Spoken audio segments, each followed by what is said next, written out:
Hey, welcome to What the Flick, episode 1 of Versace, American Crime Story, season 2 of American Crime Story and the Versace story, Murder of Gianni Versace.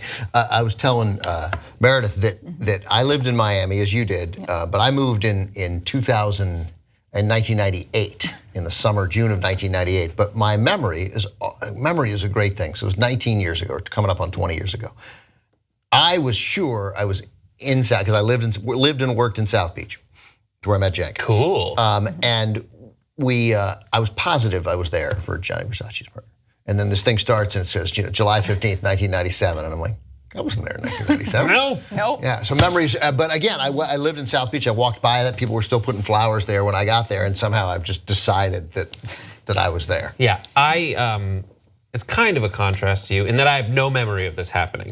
How old a gentleman are you? I am 35. I was in high school. Right, I should have known that. But what part of the I US remember were you in? a report about it when I was at the Camarillo outlets. But that was it. I like the Camarillo. I was like parking the car, it was on the radio because I was at an outlet and I was like, oh, Versace, I'm at a place that has outlets fashion. Right. Yeah. End of memory. Right. No, it was a big Closed deal. case. I watched it on television. It was, Andrew Cunanan that was a big deal. The manhunt was a big deal. And I have a memory of how it ended, but we'll see if I was correct there. Anyway, I thought this was quite good. I had read a review that was mixed that said, look, it was quality television. Ryan Murphy knows what he's doing. It doesn't have the same grip as O.J. Simpson, which of course it was not as important a story socially in America as the O.J. Simpson story was. To my knowledge, that it took place in the same century as the O.J. case, but this one was not the crime of the century. No, this was not the crime of the century. But that said, is this one on? I was into this television show. I thought it was really good. Yeah. I mean, it doesn't have like the dragged out trial, that OJ. I mean, the OJ thing was crazy because you had the chase and you had the trial with everything. But this kind of really happened in a matter of the Versace act, specifically 9 days. Yeah. From the murder to the end of it.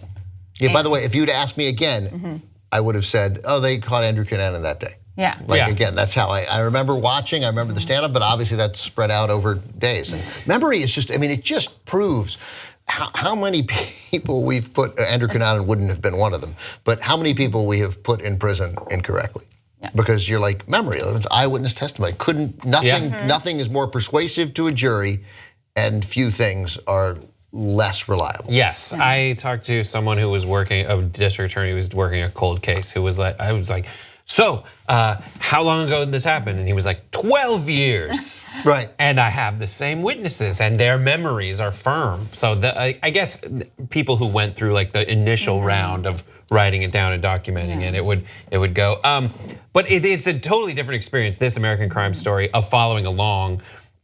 And with the OJ one, and I hate to, this is the last time I think I'll compare it to the OJ one, but the OJ one I was following along, comparing and contrasting my memory with what is being told to me, and the framework for the show itself was being retold to you in a way that is utterly aware of how you remember it. And this one, I think, seems to be playing with elements of you don't remember this. So there's this feeling of some of the scenes with Cunanan and Versace hanging out where like I'm not convinced any of those actually happened. And where all that actually comes from was after the murder, there was a tell-all book from a investigative journalist at the time that came out, and that book was highly disputed by the Versace family as it was. So most of the assassination of Gianni Versace is based in that on this book. So. Although the family, again, the inference in the family from, and I thought Penelope Cruz was excellent. I couldn't understand a word she was saying, which I thought was great. Just like Donatella. Yeah, right. No, it was really, she was really great, and she's a really good actress, man. She's always insanely good. Yeah, insanely good actress. That's right. And but they were instantly, and maybe not realizing that it didn't matter, but like Versace's life, how he led his life, it seems like a gigantic, not yawn because it was not interesting, but just like we don't care that he was sleeping with a bunch of men or that he had Ricky Martin procuring. Why would that doesn't diminish him in any way. But I suppose in 1997, you still might have thought that it would. It very much did. Growing up in Miami and even at that age being part of, the LGBT scene, being bisexual growing up. I spent a lot of time in South Beach and a lot of friends who were gay in South Beach. And while we were highly aware of our culture and being gay and openly gay in our circles, it was still very much something like, oh, it's those weirdos on South Beach. It's those weirdos in Miami. Right. Like, it's still very much looked down upon. And there's even a scene in this episode where they open up the trunk and there's all the flyers of Cunanan, like wanted by the FBI, and you find out that they weren't distributed, that they weren't. And it was because a lot of the cops even then were kind of like, well, it's a gay murder, and they kind of didn't see it as a big deal. I thought I thought the scene with Ricky Martin and the lead investigator from the Miami Beach Police Department was super interesting because they didn't make the cop a foolish monster, right? But he was still colossally dense, right? Like just like wow. And to one point, Ricky Martin, who I thought was also pretty good, he looked at him like, how is this? What part of partner are you not getting? Yeah, we didn't open a yogurt shop. We're not selling smoothies.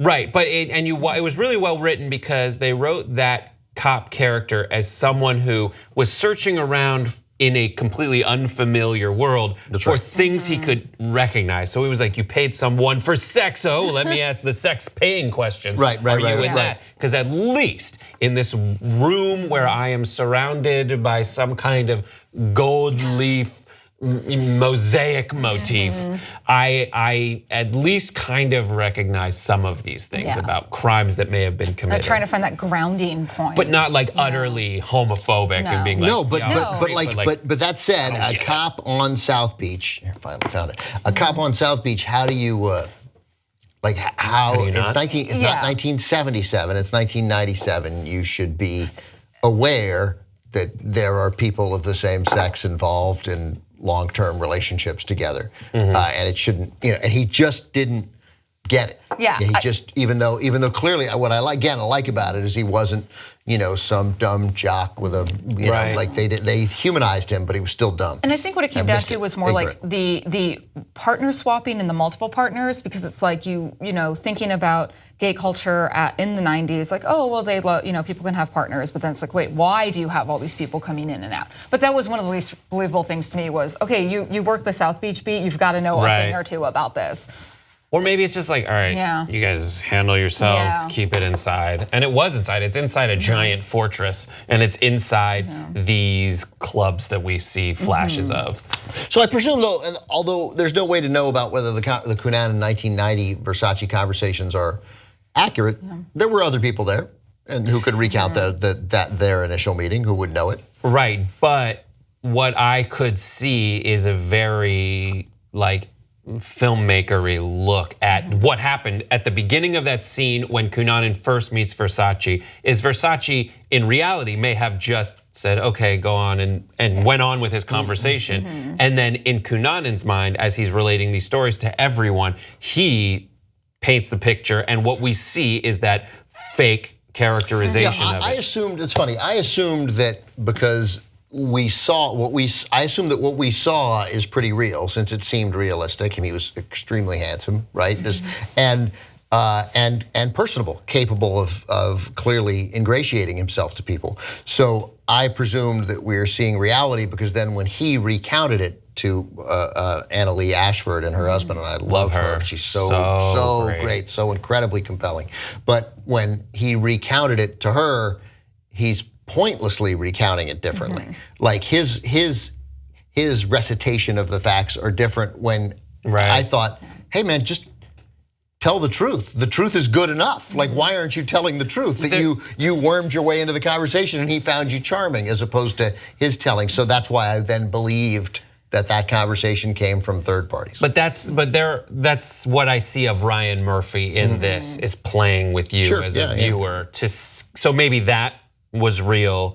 It is a crime case where we're getting to the bottom of what actually happened. I can't confirm with great confidence that interaction after the opera actually happened. or if we are meant to, as the audience, be taken along and led by the nose the way that, the Annalee, was that her name? What is the name? Annalee Ashford. Annalee Ashford is. Yeah, and like we see that part where he goes up on the stage, and for all we know, that was the end of the reality. He's just like, I'm like, why are they land in the sky? And then everything that happens with the drinks afterwards becomes a story in which. Yeah, we don't know. We don't know. They say there's a, the beginning of the show, there's a description that says essentially like the conversations are based on the set of facts that we know and what those conversations likely were. So yeah, of course we don't know that. I mean, that was true of OJ also. But they're doing a great job because ultimately we know so little about Cunanan. We know so little about his motivation, even all these years later. So that's the show will give an interesting perspective on that. But if they are trying to play with this idea that he suffers from like a deep personality disorder or even schizophrenia to a level, it's interesting that we're not seeing like visual cues and flashes that might indicate that this, at one point we go from reality to fiction. I will say Darren Criss is one of those performances where you're like, you are a good actor. Who knew? There's a lot happening, a lot of actory things happening. You are good at them. Yeah, a lot of things that could be moments. Yeah. And there weren't any. The scene after he murders Versace and he's in the car and he starts to like lose it and go crazy. And he's like laughing and kind of screaming and shaking. Right there I was sold. I was like, this is a man who has, like, what did you reach to get to that level? The challenge is for me watching this is like, why do I care about this? Like, why do I, like, it's making me feel wildly uncomfortable to watch a well-acted scene, and that's the point, is to make my skin crawl that this guy is a pathological sociopath or whatever. That and I'm waiting for the moment where it feels good. Like, do I care about the future of the Versace name That's true, right? when she comes in? That's going to be the challenge of how they keep it going over however many episodes. It does seem like I am interested on how this guy gets away for so long, what he does in the meantime, and filling in the backstory. I think that's where I had to kind of recalibrate my expectations for this show, because I don't care about Versace. I don't care. I mean, I think all the performances are really, really great so far. I'm curious how it's going to, so. The mystery is what's. Cunanan was on the run, basically. It was 9 days from when he kills Versace to the end of the what happens. And so we know this is a 10-part miniseries, so I wonder if they're going to cover each day, but I also wonder if they're going to go back to the previous 4 murders. I think they are. I think they are. They're going to give us all that. I'm curious whether, and I was looking up Dasha Polanco's name. Did I get her last name right? Yeah. She from Orange is the New Black, the female detective. And my hunch is that somehow, because she's had the most work here in this one, she was, that this might be more of a cop story than like People versus O.J. Simpson was, that there's going to be a component of that. That's her. She had the appropriate level of disgust for how many of these flyers have been distributed, right? So she's going to get that, like sometimes men fall in love and have relationships, dingbat. Right, that's not. She is us. She's our eyes more than anyone else. So I imagine, and she was so great in Orange. I stopped watching Orange, I think after season 2, but she was a really compelling actress in that. Darren Criss has a moment in this. You'll remember it when he goes into the hotel and the woman puts her hand over the thing, and then he realizes, I'll do that. And he puts his hand over, and then his eyes light up. And he smizes. And you're just like, it's an actor, it's a professional actor. It is. Where has he been? I don't know. This is a new face that I haven't seen. Well, because I don't watch Glee. He's a Gleer. That's where he came from. Respect him less then. Oh, no, respect him more from where he came from to what he's doing now. I guess I respect him more now. That was a compelling argument. No, he's good, man. He's good. Everybody, it was good. I was into it. I didn't, Michael Nuri is going to show up, as we saw in the episodes to come, so that's all good. Looking forward to it. Yeah. Enjoyed it. Well done. I didn't really understand the Donatella Versace lines either. But literally after she's done with her slow Zoom monologue, I just go, she is great. Yeah, she's if you ever watch a Donatella Versace interview, I'm like, okay, perfect. But it's not an impression. It's not just an impression. That's how people fail. Really she was right. No, she was moved the way she heard her the way she said, this is not what I need from you right now, Ricky Martin. Like, you're like, need from him. He's got his lover's blood all over him. He's and she's not having it. Right. When she walks in and goes, get him out of here. I'm like, oh, we're getting rid of Ricky Martin. Right, totally. No, Donatello's like, the police officers will go. Right, get the police officer out of here. And just heard, and that moment, my wife said to me when she gave her little talk about how, tell the New York Times or tell the Morgan Stanley that we're not going on the New York, my wife goes, I think she's right. I think she's doing the right thing. Yeah, right. But I mean, that means you were engaged. You were arguing with an actress playing a character, but I forget every time, and this is I don't forget, but I mean, she's not in enough that I see. But I remember, I guess Vicky Cristina Barcelona was my first awareness that she is. She's not just right. She's amazing, right? She's a 10, and as an actress, and she's great. So I'm excited. And she's obviously going to be a big part of this. And Edgar Ramirez, by the way, instantly gives humanity to Gianni Versace. Okay, good stuff. We're looking forward. We'll be back next week. Alonzo will join us as well.